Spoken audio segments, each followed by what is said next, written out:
Thanks for watching. Don't forget to like, comment, share and subscribe to Alhamdulillah nahmaduhu wa nasta'inuhu wa nastaghfiruhu wa nu'minu bihi wa natawakkalu alayhi wa na'udhu billahi min shururi anfusina wa min sayyiati a'malina man yahdihillahu fala mudilla lahu wa man yudlilhu fala hadiya lahu wa nashhadu an la ilaha illallah wa nashhadu anna Muhammadan abduhu wa rasuluhu. أما بعد فقد قال الله تبارك وتعالى في القرآن المجيد والفرقان الحميد أعوذ بالله من الشيطان الرجيم بسم الله الرحمن الرحيم اقرأ باسم ربك الذي خلق الإنسان من علق اقرأ وربك الأكرم الذي علم بالقلم علم الإنسان ما لم يعلم صدق الله العظيم. اللهم صل على سيدنا محمد وعلى آل سيدنا محمد وبارك وسلم. اللهم صل على سيدنا محمد وعلى آل سيدنا محمد وبارك وسلم. اللهم صل على سيدنا محمد وعلى آل سيدنا محمد وبارك وسلم.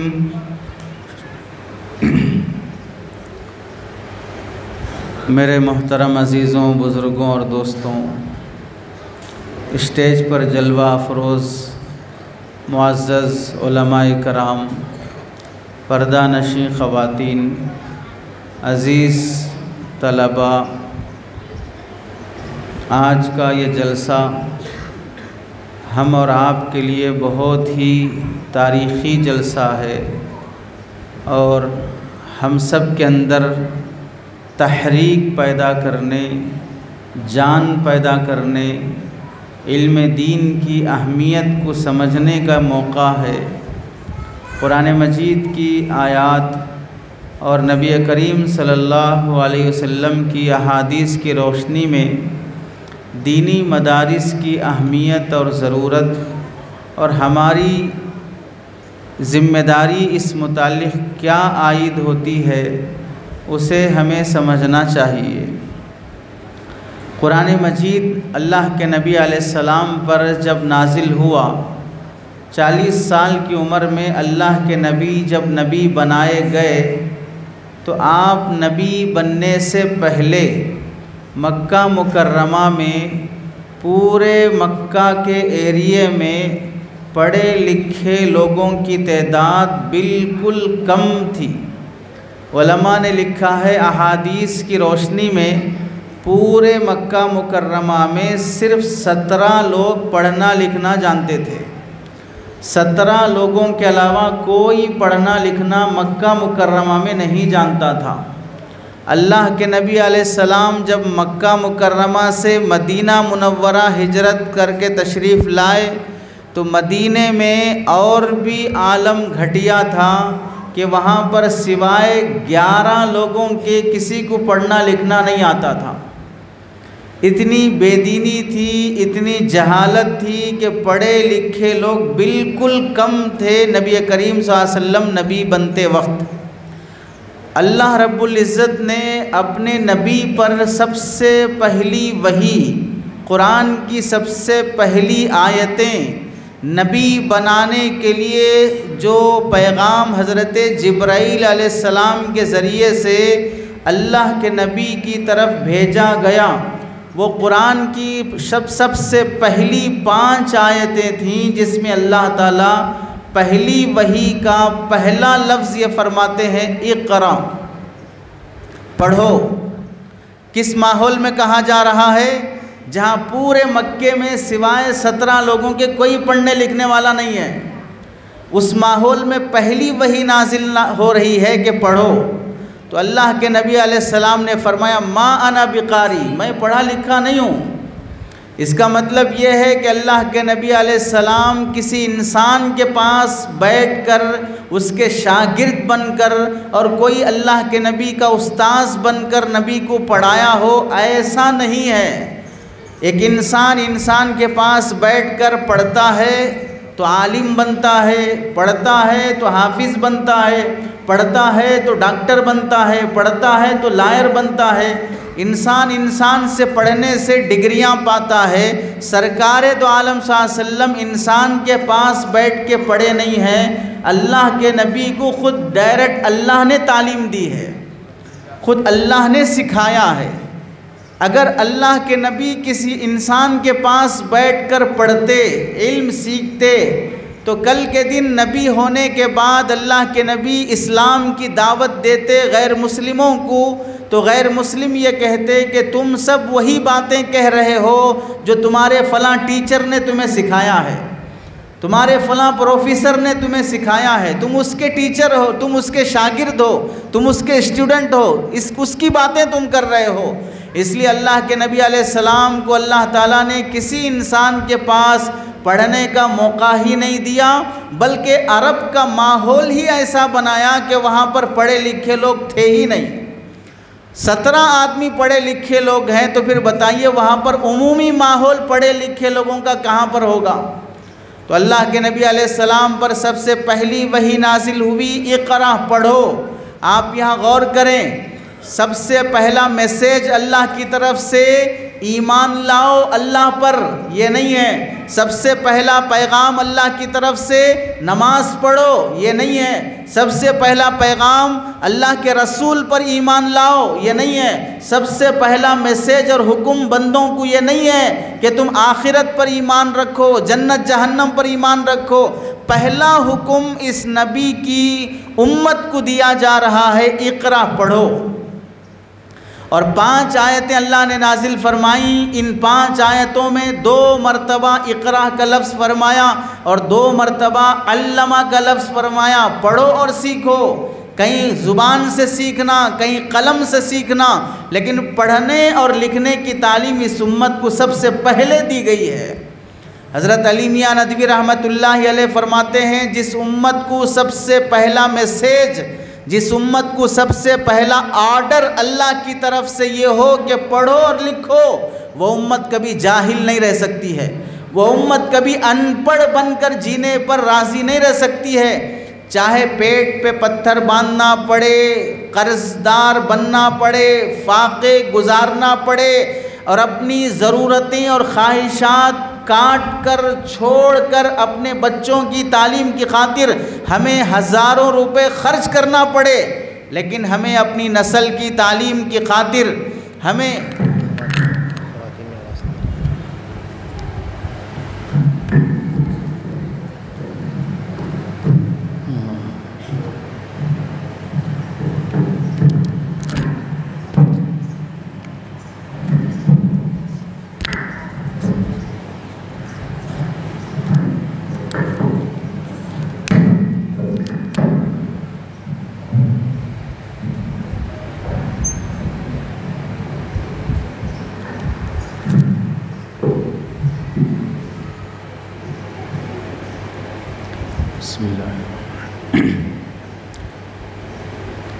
جب اس امت کو پہلا حکم پڑھنے اور لکھنے کا دیا گیا ہو تو اس امت کا فریضہ اور ذمہ داری ہے کہ ہر ضرورت پر سب سے پہلے پڑھنے کو مقدم رکھا جائے، ہر خواہش پر خرچ کرنے سے زیادہ تعلیم پر خرچ کرنے کو مقدم رکھا جائے۔ اللہ کے نبی علیہ السلام کی اللہ تعالیٰ نے بہت سی صفات قرآن مجید میں بیان فرمائی، ان صفات میں ایک بڑی اہم صفت سرکار دو عالم صلی اللہ علیہ وسلم کی اللہ تعالیٰ نے بیان فرمائی، وَيُعَلِّمُهُمُ الْكِتَابَ وَالْحِكْمَةَ۔ اللہ کا نبی دنیا میں بھیجا جا رہا ہے معلم بنا کر، ٹیچر بنا کر، استاذ بنا کر۔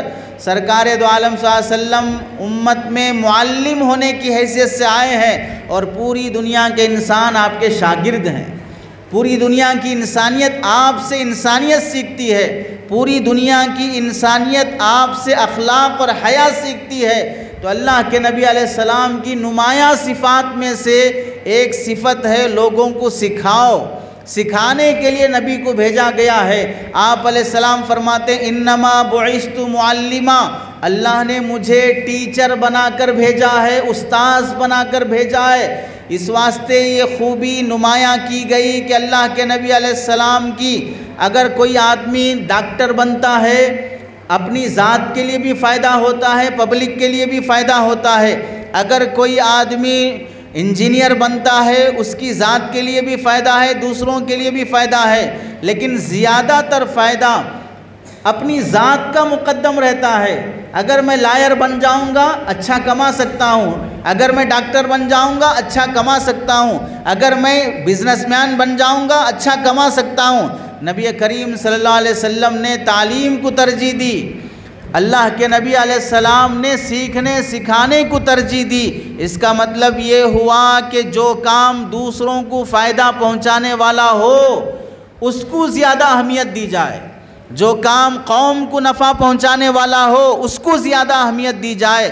اس واسطے اللہ کے نبی علیہ السلام کو اللہ نے معلم بنا کر بھیجا کہ امت کو سکھاؤ۔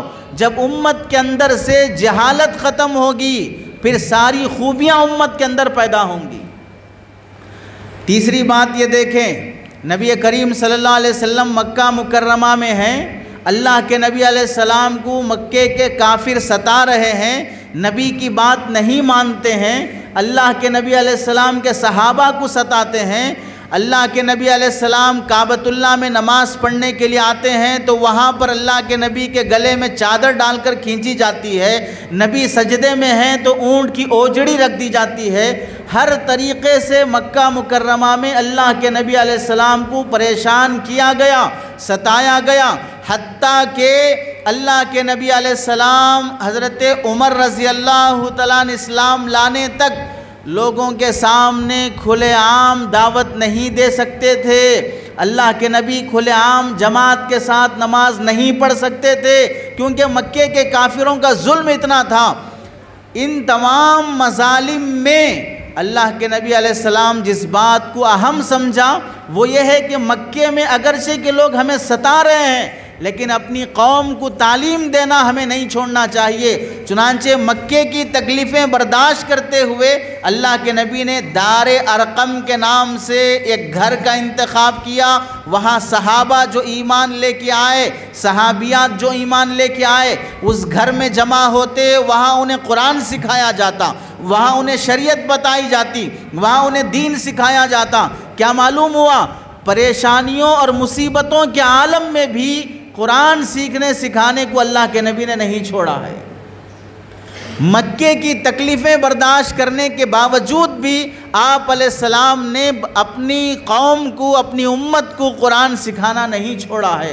اس سے معلوم ہوا چاہے تکلیف میں ہو، چاہے مشقت میں ہو، چاہے پریشانیوں میں ہو، گزارا مشکل ہو، انکم کم ہو، بہر صورت تمام تکلیفیں گوارا کرتے ہوئے اپنی اولاد کی تعلیم کی فکر مقدم رکھنی چاہیے۔ چوتھی بات یہ دیکھیں، اللہ کے نبی علیہ السلام جب مکہ مکرمہ سے مدینہ منورہ تشریف لے گئے، مدینہ پہنچنے کے بعد آپ نے مسجد قباء کی بنیاد رکھی، وہاں سے مدینہ تشریف لائے تو اللہ کے نبی وہاں پر مسجد نبوی تعمیر فرمائی۔ مسجد نبوی تعمیر کرنے کے بعد اللہ کے نبی کی سنت ہے جہاں بھی چند مسلمان ہوں انہیں چاہیے کہ نماز کی خاطر مسجد بنانے کی کوشش کریں۔ مسجد ہونا، مسجد میں اذان کا ہونا یہ اس علاقے کے، اس بستی کے، اس گاؤں والوں کے لیے اللہ کی طرف سے رحمت کا پیغام ہے، عذاب کو روک دیتا ہے، اس علاقے کے لوگوں کے مسلمان ہونے کی علامت ہے جہاں پر چند لوگ جمع ہو جائیں اور وہاں پر مسجد کی تعمیر ہونا چاہیے۔ اللہ کے نبی علیہ السلام مدینہ منورہ تشریف لائے، آنے کے بعد مسجد نبوی تعمیر فرمائی۔ مسجد نبوی کے ساتھ ہی آپ نے ایک چبوترا بنایا جہاں پر وہ مسافر اور وہ غریب الوطن اور وہ صحابہ جو مقام کے نہیں ہیں، جن کا کوئی ٹھکانہ نہیں ہے، جن کا کوئی گھر نہیں ہے، وہ اس چبوترے پر آ کر پڑھنا لکھنا سیکھیں گے۔ اللہ کے نبی نے مسجد کی تعمیر کے فوری بعد مدرسے کی تعمیر فرمائی جسے مدرسۃ الصفہ کہا جاتا ہے۔ صفہ چبوترے کا نام ہے۔ وہی چبوترا ہے جس پر حضرت ابو ہریرہ رضی اللہ تعالیٰ عنہ بیٹھ کر بڑے عالم دین بنے ہیں، وہی چبوترا ہے جس میں 100 صحابہ بیٹھ کے پڑھ کر عالم اور حافظ بنے ہیں۔ حضرت حذیفہ رضی اللہ تعالیٰ عنہ فرماتے ہیں، ابو سعید خدری رضی اللہ تعالیٰ عنہ فرماتے ہیں، اللہ کے نبی نے مسجد بنانے کے بعد صحابہ کے پڑھنے کے لیے جو مدرسہ بنایا، چبوترا بنایا، اس چبوترے پر پڑھنے والے صحابہ کی تعداد 400 سے زائد تھی۔ 400 سے زائد لوگوں کے پڑھنے کا انتظام اللہ کے نبی علیہ السلام نے فرمایا، اور پابندی کے ساتھ پڑھنے والوں کی تعداد 80 کے آس پاس رہتی تھی۔ 80 سے کم کبھی صحابہ نہیں رہتے تھے جو اس چبوترے پر پڑھنے کے لیے آتے ہوں۔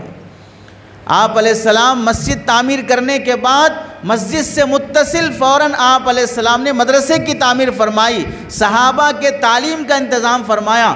اب اس سے ہمیں سبق کیا ملا کہ اگر مسلمان ہوں اور وہ مسجد کی تعمیر کرنا چاہتے ہوں اور کرنا چاہیے، تو مسجد کی تعمیر کے بعد دوسری ذمہ داری ہوتی ہے کہ مدرسے کی فکر کی جائے، مدرسے کی تعمیر کا انتظام کیا جائے، چاہے وہ مسجد سے متصل ہو، مسجد سے متصل نہیں بنا سکتے، مسجد کے اندر ہی کیوں نہ ہو، لیکن مدرسے کی تعمیر کا نظم کرنا مسجد کے تعمیر کے فوری بعد ضروری ہے۔ یہ اللہ کے نبی علیہ السلام کی اس عمل سے معلوم ہوا۔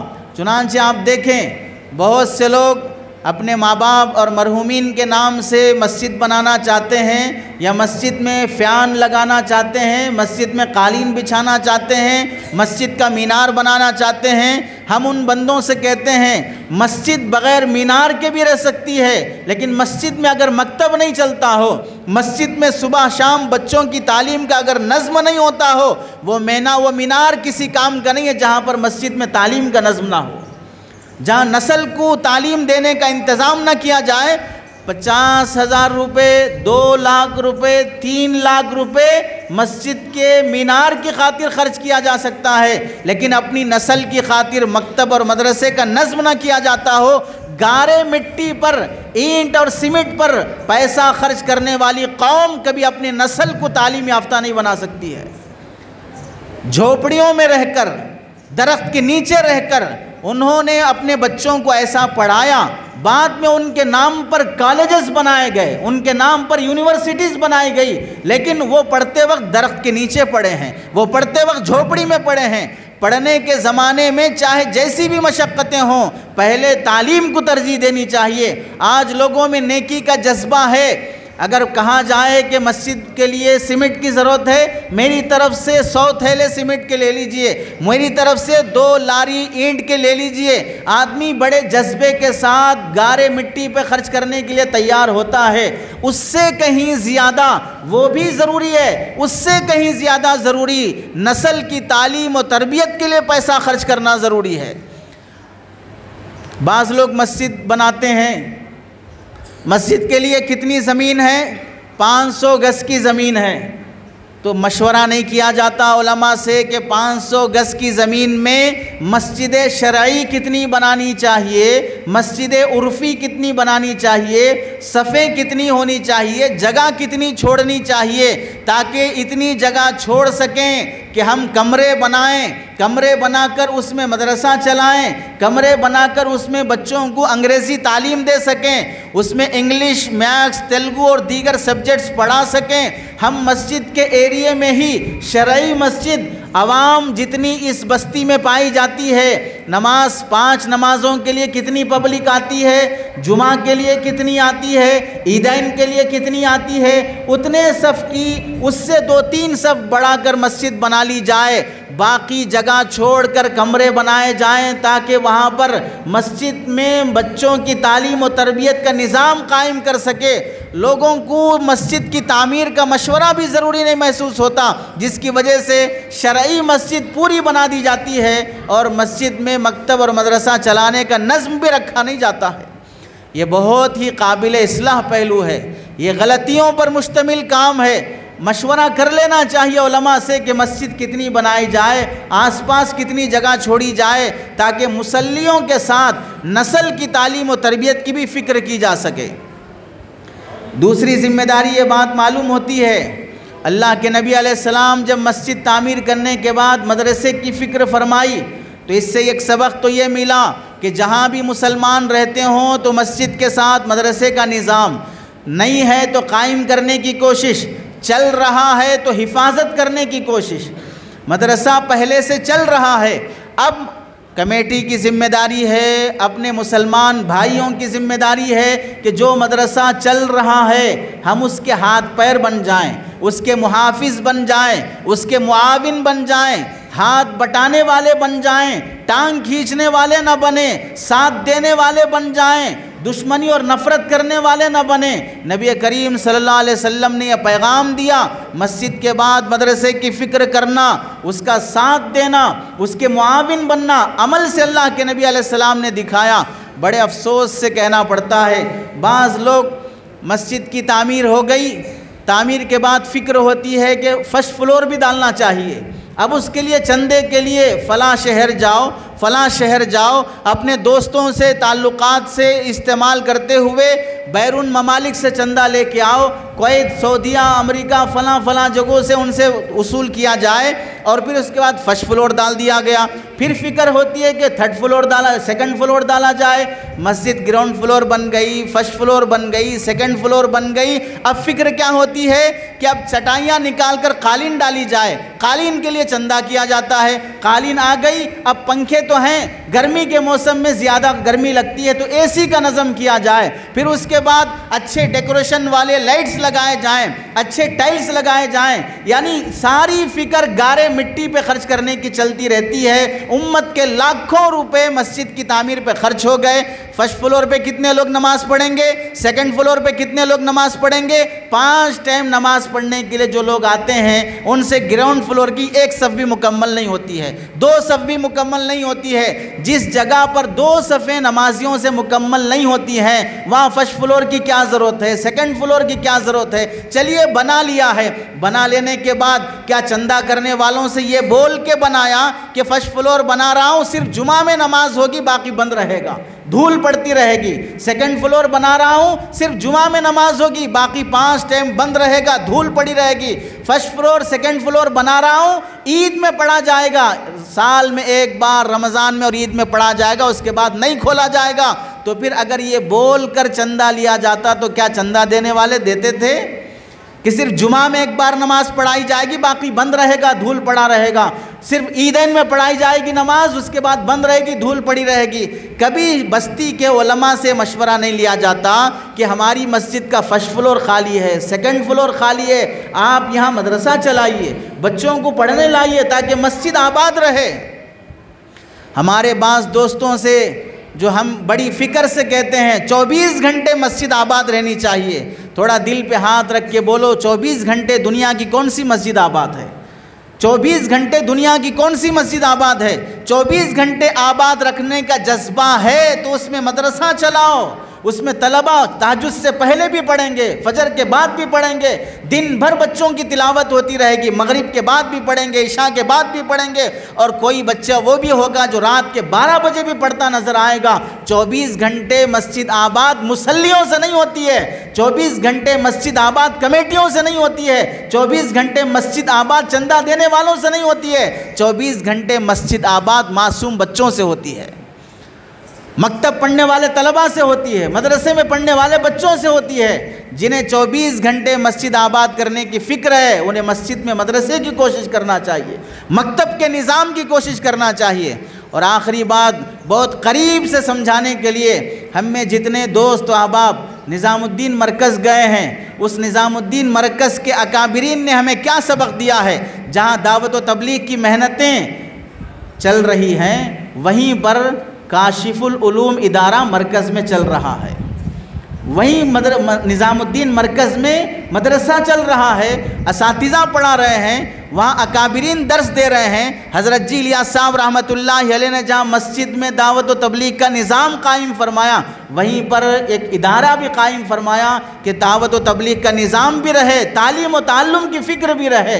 تو ہم نے کتنی کوششیں کی نظام الدین مرکز کے اس عملی حلیے کو دیکھ کر کہ ہم جہاں مرکز بنائیں گے وہاں پر مدرسے کا نظام بھی بنائیں گے، جہاں مسجد میں دعوت و تبلیغ کا کام ہوگا ہوگا وہاں مکتب اور مدرسے کا بھی نظام ہوگا. جہاں پر یہ فکر چل رہی ہو، بہت قابل مبارکباد ہیں وہ فکر مند ساتھی جو مسجد کے ساتھ تعلیم و تعلم نسل کی فکر بھی کرتے ہیں. لیکن افسوس سے کہنا پڑتا ہے ہماری آنکھوں نے وہ مسجد بھی دیکھی ہے، ہماری آنکھوں نے وہ مرکز بھی دیکھا ہے جہاں پر چلتے ہوئے مدرسے پر ایسا ٹارچر کیا گیا کہ وہ نکلنے پہ مجبور ہو گئے، ایسا پریشان کیا گیا کہ اس مسجد سے خالی ہونے پہ مجبور ہو گئے.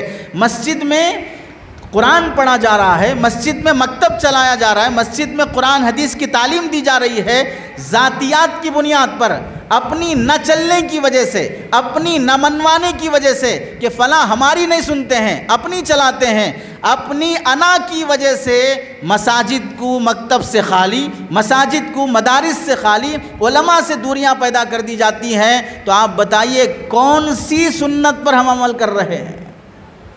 میں یہ نہیں کہتا کہ ہر مسجد میں ایسا ہے، ہر بستی میں ایسا ہے، ہر آدمی ایسا کرتا ہے. ویسے تو نہ انسانوں میں 100% اچھے ہیں، نہ جناتوں میں 100% اچھے ہیں، نہ جانوروں میں 100% اچھے ہیں. اچھے بھی ہیں برے بھی ہیں، اچھے بھی ہیں برے بھی ہیں. یہ جو بات کہی جاتی ہے اچھے لوگوں کے لیے نہیں کہا جاتا ہے. جو قابل مبارکباد ہیں مسجد کے بعد مدرسے کی فکر کرتے ہیں، مسجد کے ساتھ صبح شام بچوں کی نسل کی تعلیم کی فکر کرتے ہیں. اور قابل اصلاح ہیں وہ لوگ جو مکتب برداشت نہیں کرتے، مسجد برداشت نہیں کرتے، چھوٹی چھوٹی غلطیاں برداشت نہیں کرتے. بعض جگہ یہ بھی دیکھا گیا مسجد میں نماز پڑھنے کے لیے عوام آئی، ساتھ میں بچے بھی آئے. اب چھوٹے بچے ہیں، وہ کھیل رہا ہے، وہ ہنسی مذاق کر رہا ہے، وہ ادھر ادھر اٹھ کے بیٹھ رہا ہے. تو اب کہتے ہیں آپ کے بچے دیکھو کیا کر رہے ہیں، آپ کے بچے دیکھو کیسا کر رہے ہیں. وہ مول صاحب کے بچے نہیں ہیں، مول صاحب کے 2 ہی بچے ہیں، مول صاحب کے 3 ہی بچے ہیں. یہ قوم کے بچے ہیں جن کو انسان کا بچہ بنانے کے لیے مول صاحب دن رات فکر کر رہے ہیں. وہ مول صاحب کے بچے نہیں ہیں. مول صاحب 30 بچے جنم دے گا، مول صاحب 80 بچے جنم دے گا. اگر مدرسے میں 80 بچے پڑھ رہے ہیں تو 80 بچے مول صاحب کے بچے تھوڑے ہوں گے. مول صاحب کے تو 4 ہی بچے ہیں. یہ سارے بچے قوم کے بچے ہیں. اور بچہ بچہ ہی ہوتا ہے چاہے وہ نبی کا بچہ ہی کیوں نہ ہو. حضرت امام شافعی رحمۃ اللہ علیہ 14 سال 16 سال کی عمر میں مکہ مکرمہ میں حدیث اور قرآن پڑھانے کے لیے بیٹھ گئے. 16 سال کی عمر میں حدیث اور قرآن پڑھانے کے لیے بیٹھ گئے. پڑھاتے پڑھاتے سامنے بڑی بڑی عمر کے لوگ بیٹھے ہیں اور یہ 16 سال کا بچہ پڑھا رہا ہے امام شافعی رحمۃ اللہ علیہ. پڑھاتے ہوئے درمیان میں ایک چھوٹی سی چڑیا آ کر ان کے بازو بیٹھ گئی. جیسے ہی چڑیا آ کر بیٹھی انہوں نے اپنی پگڑی نکال کر وہ چڑیا کے اوپر رکھ دی. یعنی جیسے چھوٹا بچہ چڑیا کو پکڑنے کی کوشش کرتا ہے، پڑھانے والا استاذ درسگاہ میں پگڑی نکال کر چڑیا پہ رکھ دیتا ہے. جب پڑھنے والے بڑے بڑے طلباء نے دیکھا کہ استاذ یہ کیا حرکت کر رہے ہیں، چڑیا کے اوپر پگڑی رکھ دیے ہیں، امام شافعی رحمۃ اللہ علیہ نے فرمایا الصبی صبی ولو کان ابن نبی، بچہ بچہ ہی ہوتا ہے چاہے نبی کا بچہ ہی کیوں نہ ہو. بچوں کی غلطیوں کی وجہ سے علماء پر انگلیاں اٹھا دی جانا، بچوں کی غلطی کی وجہ سے معاملے کو بڑا چڑھا کر پیش کر دینا. افسوس، بہت افسوس ہوتا ہے.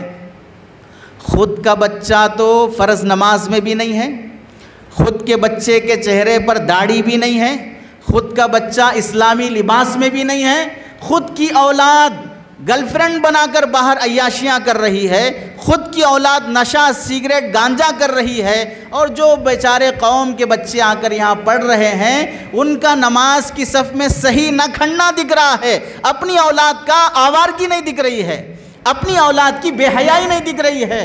ہم اس کو غلطی سمجھتے ہیں، اپنی نسل کی غلطی کو غلطی نہیں سمجھتے ہیں.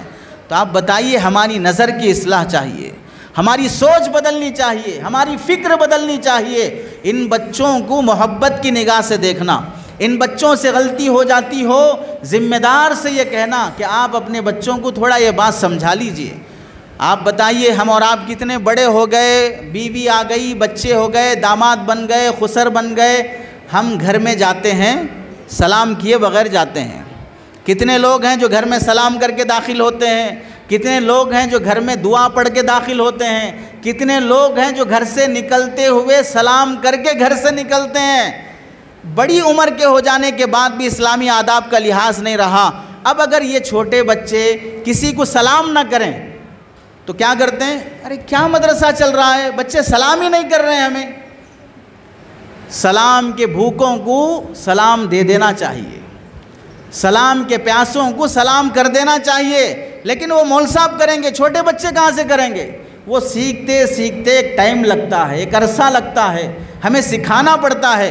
اس بچے کو معلوم ہی نہیں ہے کہ بھئی آپ ذمہ دار آدمی، آپ کو سلام کرنا چاہیے، آپ سلام کے پیاسے ہیں، آپ کو سلام کا پانی پلانا چاہیے، اسے معلوم ہی نہیں ہے۔ اگر اسے معلوم ہو جاتا تو سلام کی بوتل لے کے پھرتا پانی پلانے کے لیے، سلام کا ٹیفن لے کے پھرتا آپ کو کھلانے کے لیے۔ چھوٹے بچوں کی ان غلطیوں کو اہمیت نہیں دینا چاہیے۔ یہ آج کے چھوٹے ہیں، ہم پیار محبت سے سدھار لیں گے، کل کے قوم کے رہبر بن جائیں گے۔ ہمارے ماں باپ نے ہمیں کتنا جھیلا ہے، ہمارے ٹیچروں نے ہمیں کتنا جھیلا ہے، اگر وہ اس وقت لات مار کے بھگا دیتے آج ہم یہاں نہ ہوتے۔ جیسے ہمیں ہمارے ماں باپ نے جھیلا، ہم بھی اس نسل کو جھیلیں، ان کی غلطیوں کو برداشت کریں۔ اگر برداشت نہیں کریں گے، یہ بچے مسجد میں بیٹھنے کے بجائے کسی شراب خانے پہ بیٹھیں تو بتائیے کون لائے گا انہیں؟ یہ بچے جن کے ہاتھوں میں قرآن ہے، اس قرآن کے بجائے ان بچوں کے ہاتھوں میں اگر موبائل ہو، شراب کی بوتل ہو تو پھر کون بچا کے لائے گا انہیں؟ آج آپ نہیں دیکھ رہے، ابھی صبح آپ کے پاس آتے ہوئے میں نے دیکھا موبائل میں ایک صاحب نے ویڈیو بھیجا، 8 سے 9 سال کا بچہ ہوگا غالباً، فون دیکھ رہا ہے، ماں نے ڈانٹ کر ناراضگی سے فون ہاتھ میں سے کھینچ کر کتاب ہاتھ میں دیا اور کہا کہ کتاب پڑھو، ہمیشہ فون میں لگے رہتے ہو۔ میری آنکھوں نے دیکھا، آپ بھی شاید دیکھے ہوں گے کہ وہ بچہ کتاب لے کر تھوڑی دیر بیٹھتا ہے، ماں فون میں بات کرنے میں رہتی ہے، پیچھے سے آہستہ سے اٹھ کر جو کرکٹ کھیلنے والی بیٹ ہے وہ بیٹ لا کر پیچھے سے ماں کے سر پہ زور سے مار دیتا ہے، جس سے ماں وہیں مر جاتی ہے۔ اور پھر وہ بچہ مری ہوئی یا بے ہوش ہوئی ماں کے ہاتھوں سے فون لے کر اس کے سامنے بیٹھ کے فون دیکھ رہا ہے۔ بتائیے کتنا بگڑ رہی ہے نسل۔ ماں پر بیٹ سے حملہ کر دینے کی جرأت اس غلیظ نسل میں کیسے پیدا ہوتی جا رہی ہے؟ فون کے غلط استعمال سے، ماں باپ کی توجہ نہ ہونے کی وجہ سے، تربیت کی جگہوں پر انہیں نہ لانے کی وجہ سے، علماء کی، اللہ والوں کی صحبت نہ ملنے کی وجہ سے، انہیں اس نسل کو جیسے پالنا چاہیے، جیسے انہیں تربیت دینی چاہیے، اس تربیت کے نہ ہونے کی وجہ سے یہ بچے ماں باپ کے خون کے پیاسے بنتے جا رہے ہیں۔ کبھی سوچا بھی نہیں ہوگا کہ 9-10 سال کا بچہ ماں کو بیٹ سے مار دے گا۔ اس لیے ان بچوں کو قریب کرو۔ یہ بچے جب تک مکتب میں ہیں، یہ بچے جب تک مسجد میں ہیں، یہ باہر کی گندگیوں سے بچے ہوئے ہیں، باہر کی غلاظتوں سے بچے ہوئے ہیں، ورنہ باہر کی دنیا نہ چھوٹا نہ بڑا، نہ جوان نہ بوڑھا، ہر طرح کی برائی باہر سماج میں عام ہوتی چلی گئی۔ بڑوں کی کوئی قدر نہیں رہی۔ پہلے چچا سے آدمی ڈرتا تھا، ماموں سے آدمی ڈرتا تھا، پڑوسی سے آدمی ڈرتا تھا، کوئی ہم سے بڑی عمر کا، باپ کی عمر کا آدمی آ جائے، اگر چبوترے پہ بیٹھا ہو تو کھڑے ہو جاتا تھا، اگر لنگی اٹھا کر باندھا ہو تو وہ چھوڑ کر ادب سے کھڑے ہو جاتا تھا۔ اپنے محلے کے بڑے آدمی کے، چچا کے، ماموں کے، خالو کے اکرام میں آج چھوٹے چھوٹے بچے بھی بڑے بڑے لوگوں پہ ہاتھ اٹھانے کی جرأت کرنے لگے ہیں۔ یہ بے ادبی، یہ گستاخی ان سے کیسے ختم ہوگی اگر انہیں قریب نہیں کیا جائے گا؟ اسی لیے کہا جاتا ہے اپنے بچوں کو پیار دو، اپنی نسل اور مسلمانوں کے بچوں کو پیار دو۔ اگر تم انہیں پیار نہیں دو گے تو باہر گلیوں میں، روڈوں پر، سڑکوں پر، کلب میں، شراب خانوں پر پیار نچھاور کرنے والی بے حیا لڑکیاں بیٹھی ہوئی ہیں، وہ انہیں اپنے باہوں میں لے کر تمہارا دشمن بنا دیں گی۔ دشمن تمہاری اولاد کو پیار دے کر قریب کر لے گا اور ہم غصہ دکھا کر اپنی اولاد کو ہم سے دور کر لیں گے۔ جب بچے کو گھر میں پیار نہیں ملے گا، وہ پیار کی تلاش میں باہر جائے گا، اور باہر جھوٹا پیار، حرام قسم کا پیار ملنے کے لیے تیار ہے۔ اس لیے بچوں کی غلطیوں سے درگزر کرو، اور یہ بات بھی سمجھنے کی کوشش کرنا چاہیے۔ اللہ کے نبی علیہ السلام غزوہ بدر کے موقع پر دو طرف صحابہ اور مکے کے کافروں کی جنگ ہوتی ہے۔ مکے کے کافر ہار جاتے ہیں، 70 جہنم چلے جاتے ہیں اور 70 قیدی بنا کر لا لیے جاتے ہیں۔ فیصلہ یہ ہوتا ہے کہ جو اپنی جان چھڑانا چاہتا ہے اتنی پینالٹی اور فدیہ دے کر اپنی جان چھڑا لے۔ اللہ کے نبی علیہ السلام کے پاس جب یہ مسئلہ آیا تو آپ کے پاس بعض وہ کافر قیدی بھی تھے جن کے پاس پیسہ نہیں تھا جان چھڑانے کے لیے۔ اللہ کے نبی علیہ السلام نے کیا کیا اس موقع پر؟ اللہ کے نبی علیہ السلام نے فرمایا تم ہمارے صحابہ کے 10 بچوں کو پڑھنا لکھنا سکھا دو، ہم بغیر فدیہ پینالٹی لیے کہ تمہیں چھوڑ دیں گے۔ کیا معلوم ہوا؟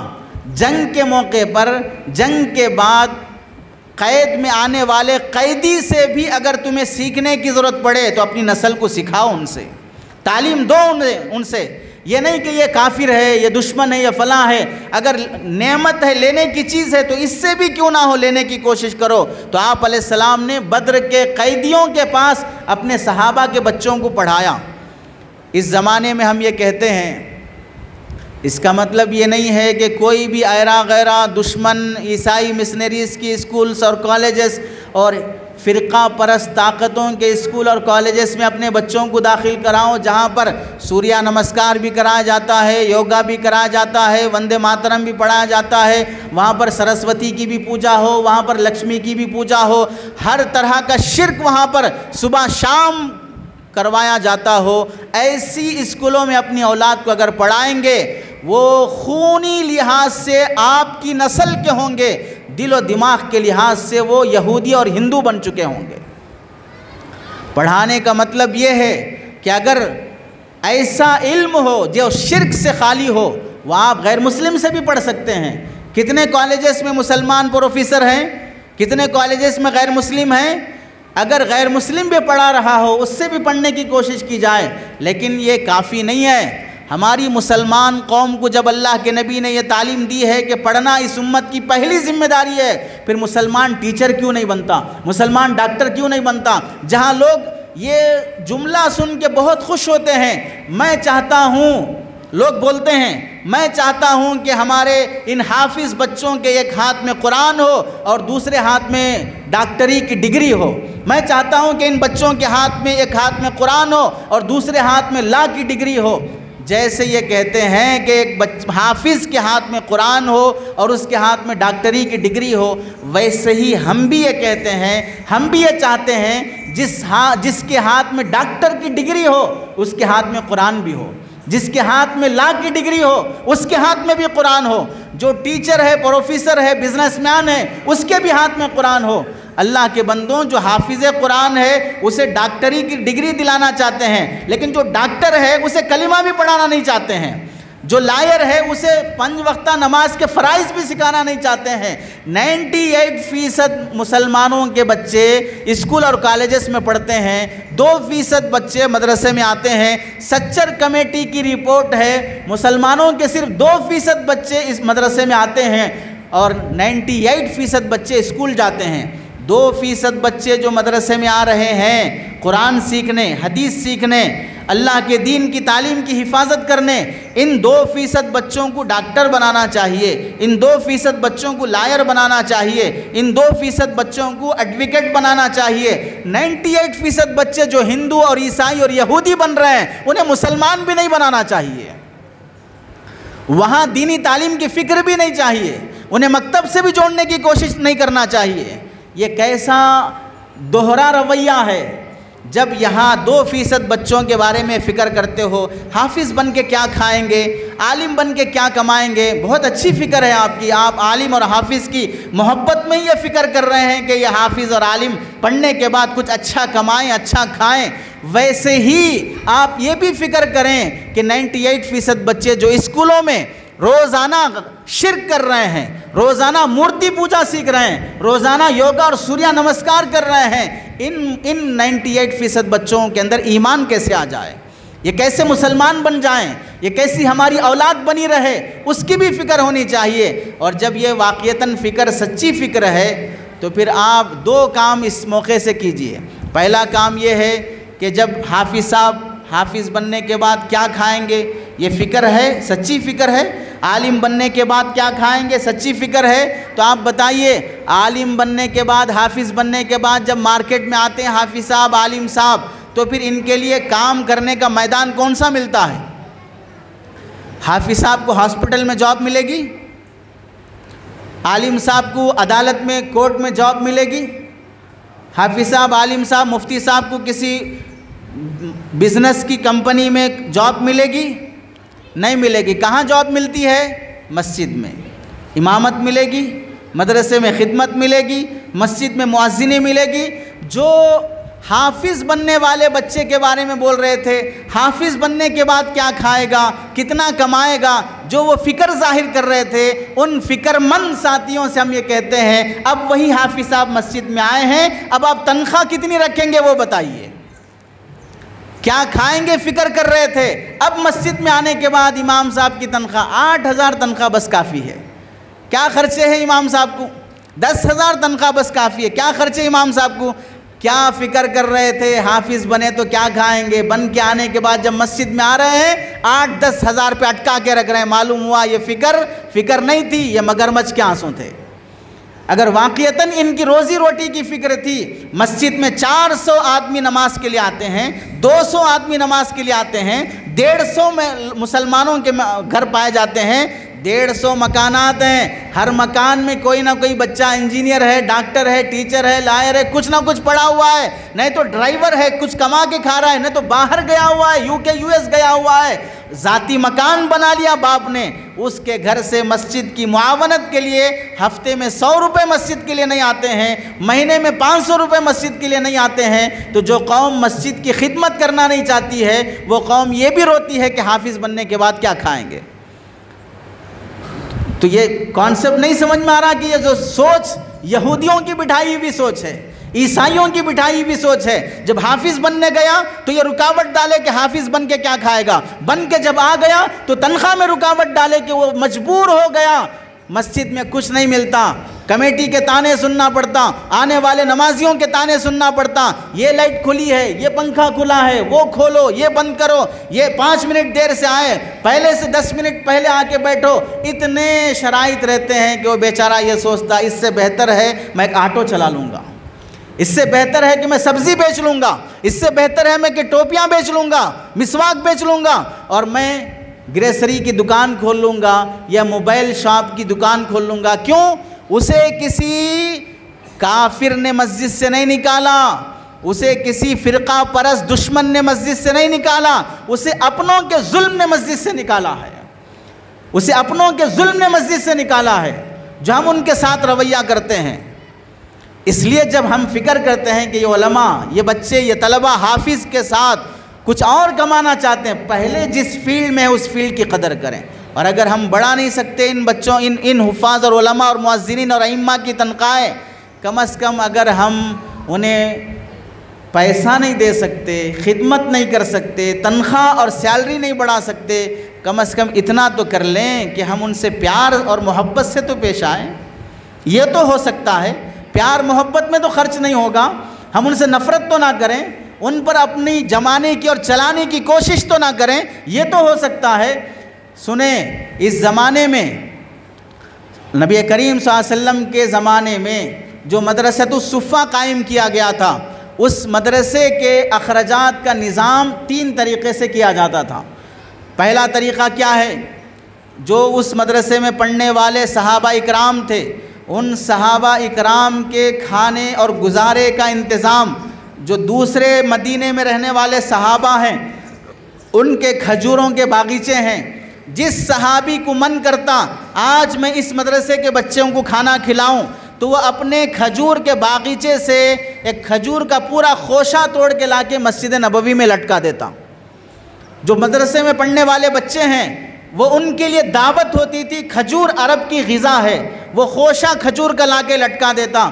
روزانہ ہر دوسرے دن کسی نہ کسی صحابی کو من کرتا کہ میں ان پڑھنے والے بچوں کو کھانا کھلاؤں تو اپنے باغیچے کے کھجور کا خوشہ لا کر لٹکا دیتا، وہ ان مدرسے کے بچوں کی دعوت ہوتی۔ یہ پہلا طریقہ ان بچوں کی خدمت کا۔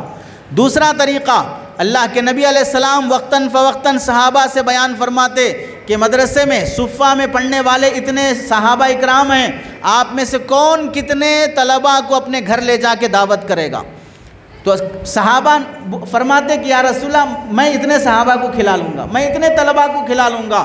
تو یہ دوسرا طریقہ تھا، صحابہ اپنے گھر لے جا کے وہاں پڑھنے والے بچوں کو کھلاتے۔ چنانچہ احادیث میں آتا ہے حضرت سعد رضی اللہ تعالیٰ عنہ، سعد بن عبادہ رضی اللہ تعالیٰ عنہ کا مکان اتنا بڑا مکان تھا کہ روزانہ ان کے مکان میں مدرسۃ الصفہ میں پڑھنے والے ان صحابہ اکرام میں سے 80 صحابہ کی روزانہ دعوت ہوتی تھی۔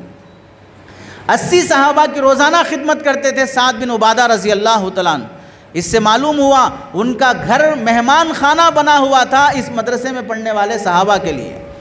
اور تیسرا طریقہ تھا کہ جو ان میں جوان صحابہ ہوتے، طاقتور صحابہ ہوتے، وہ لوگ دن میں جنگل چلے جاتے لکڑیاں کاٹ کے لانے کے لیے، وہ لکڑیاں کاٹ کے لا کر بازار میں بیچتے، رات میں بیٹھ کر وہ لوگ تعلیم حاصل کرتے، وہ بیچی ہوئی لکڑیوں کے ذریعے سے اپنا گزارا کرتے۔ یہ 3 طریقے سے اس مدرسے کا نظام چلتا تھا۔ اب آپ بتائیے ہم مدارس کی خدمت ان 3 طریقوں میں سے کس طریقے سے کر سکتے ہیں؟ ہمارا پیسہ کیا شادیوں پر خرچ نہیں ہو رہا ہے؟ ہمارے بیٹے اور بیٹی کی شادی 5-10 لاکھ روپے سے کم خرچ کیے بغیر شادیاں ہو جاتی ہیں؟ کیا ہمارے پاس بائک اور کار نہیں ہے؟ کیا ہم ذاتی مکان کی فکر میں نہیں ہیں؟ کیا ہم اپنے بچے کو MBBS کی، MD کی، DM کی سیٹ دلانے کے لیے لاکھوں روپے کا لون لینے تیار نہیں ہیں؟ کیا ہمارے بچے اور بچوں کے ہاتھ میں بھاری بھاری موبائل نہیں ہیں؟ ہماری گھر کی عورتیں مہنگے کپڑے نہیں پہنتی ہیں؟ کیا ہم ہفتہ 2 ہفتے مہینے میں ہوٹل سے مندی اور بریانی کھانے کے لیے آؤٹنگ کچھ نہیں جاتے ہیں؟ کیا ہم فارم ہاؤس بک کرا کر تفریح اور پکنک کے لیے نہیں جاتے ہیں؟ بھائی جھگڑا ہو گیا پراپرٹی کے خاطر، وکیلوں کو کھلانے کے لیے ہمارے پاس پیسہ نہیں ہے، ججز کو دینے کے لیے ہمارے پاس رشوت کی رقم نہیں ہے، اور ہمارے کام نکالنے کے لیے کسی بھی کارپوریٹر کو بھی پیسے دے کر اپنی گلی میں گھر آگے کروانے کے لیے ہمارے پاس پیسہ نہیں ہے۔ کن کاموں پر ہماری امت کا پیسہ خرچ نہیں ہو رہا ہے؟ پان پر، گٹکے پر، سگریٹ پر، بیڑی پر، شراب پر، کس چیز پر امت کا پیسہ خرچ نہیں ہو رہا ہے؟ اور اگر نہیں ہے تو کس پہ نہیں ہے؟ مسجد کی حفاظت، مدرسے کی حفاظت کے لیے نہیں ہے۔ ہاں جب اسکیم ہوگا اور کوئی ہمارے موبائل پر لنک بھیجے گا کہ وہ کلک کریں، آپ کو لاٹری لگی ہے، 10 لاکھ روپے آپ کے اکاؤنٹ میں آنے والے ہیں، اتنے حریص بن جائیں گے سوچے سمجھے بغیر، وہ 10 لاکھ روپے کی لاٹری کی خاطر کلک کریں گے۔ جو اکاؤنٹ میں تھا، زیرو اکاؤنٹ کھولے تھے نانا کے کہنے پر، 15 لاکھ روپے آنے کا جس کا وعدہ تھا وہ بھی خالی ہو جائیں گے۔ اور پھر جب کوئی آئے گا مارکیٹ میں ایک بڑی کمپنی لے کر، لاکھ روپے انویسٹ کرو، ماہانہ 12,000 روپے پروفٹ ملے گا۔ ابھی جو چل رہا ہے حیدرآباد میں 700 کروڑ کا گھوٹالہ، 700 کروڑ کا گھوٹالہ، اور پورے مسلمان ماشاءاللہ، کمپنی چلانے والے بھی مسلمان، دھوکے باز بھی مسلمان، لٹیرے بھی مسلمان، اور بیچارے دھوکہ کھانے والے بھی مسلمان۔ نبی کریم صلی اللہ علیہ وسلم نے فرمایا مسلمان دھوکہ نہیں دے سکتا، دھوکہ دے رہا ہے وہ کامل مسلمان نہیں ہے، دھوکہ کھا رہا ہے وہ کامل عقل مند نہیں ہے، بیوقوف ہے۔ دھوکہ دینا ایمان کی کمزوری ہے، دھوکہ کھانا عقل کی کمزوری ہے۔ کتنے لوگ آپ بتائیے، اگر آپ بینک میں بھی پیسہ رکھیں گے، بینک بھی آپ کو جو انٹرسٹ دیتا ہے 7% دیتا ہے، اور یہ جناب بول رہے ہیں 12% آپ کو پروفٹ دیں گے، تو آپ بتائیے کہاں سے کما رہے ہیں؟ کیا امبانی کے داماد ہیں، یا ان کے نواسے اور پوتے ہیں، یا ان کے چاچا اور ماموں ہیں؟ کہاں سے لا کر دیں گے؟ لیکن 3 کروڑ، واہ، گھر بیچ کر، لون لے کر، بیٹی کی شادی کے زیورات بیچ کر مسلمانوں نے اتنا لگایا کہ 700 کروڑ سے زائد انویسٹ کیا، 2-3 سال کے اندر پورا خالی ہاتھ چپا آیا۔ وہی رقم زکوٰۃ کے نام پر دی جاتی، اللہ کا حکم پورا کیا جاتا، اسی رقم میں سے کچھ پیسہ بیواؤں کی مدد کے لیے، یتیموں کی مدد کے لیے، مدرسے اور مساجد کی حفاظت کے لیے خرچ کیا جاتا۔ نہیں، نیکی پر خرچ کرنے پہ ہاتھ نہیں اٹھتے ہیں، غلط جگہوں پر پیسہ خرچ کر لیا جاتا ہے۔ اپنی طرف سے کوشش کرو، اپنی زندگی میں کچھ رقم نیک کاموں میں مسلسل خرچ کرنے کی کوشش، جس کا حساب نہ لیا جائے۔ اللہ کے بندوں، اللہ کو ان طلباء پر، ان مدرسے کے بچوں پر خرچ ہونا اتنا زیادہ پسند ہے۔ تاریخ فرشتہ ایک کتاب ہے جس میں ہندوستان کی تاریخ حضرت آدم علیہ السلام سے لکھی گئی ہے۔ اس کتاب میں ایک واقعہ لکھا ہوا ہے محمود غزنوی رحمۃ اللہ علیہ کے متعلق۔ محمود غزنوی رحمۃ اللہ علیہ اپنے وقت کے عالم بھی تھے، بادشاہ بھی تھے۔ ان کے متعلق لوگوں نے 3 باتیں پھیلا رکھی تھیں، افواہیں مشہور کر رکھی تھیں۔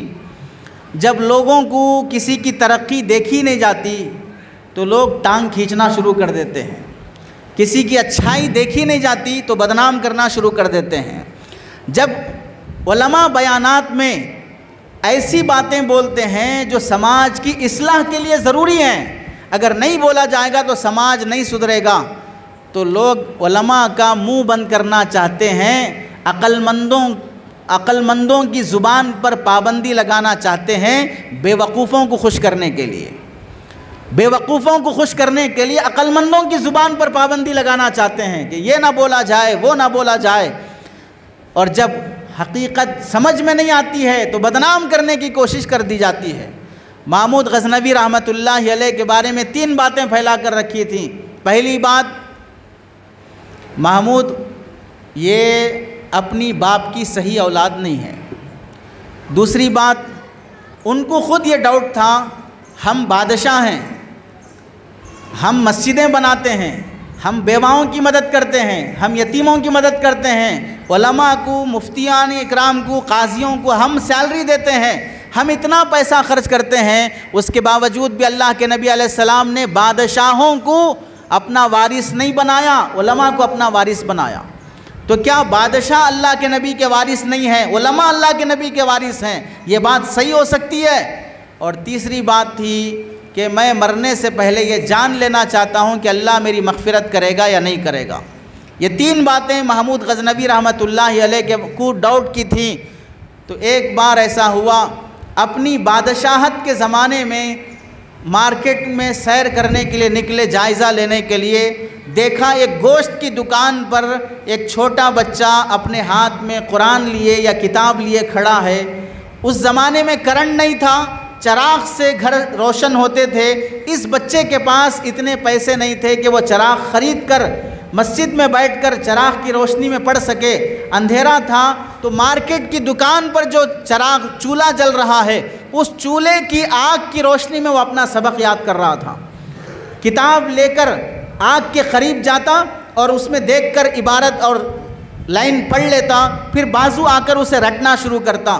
محمود غزنوی نے دیکھا اس کے پاس چراغ نہیں ہے، اپنے وزیر سے بلا کر کہا میرا جو شاہی چراغ ہے، بادشاہ جو یوز کرنے والا چراغ ہے، وہ لے جا کے اس بچے کو ہدیہ کر دو۔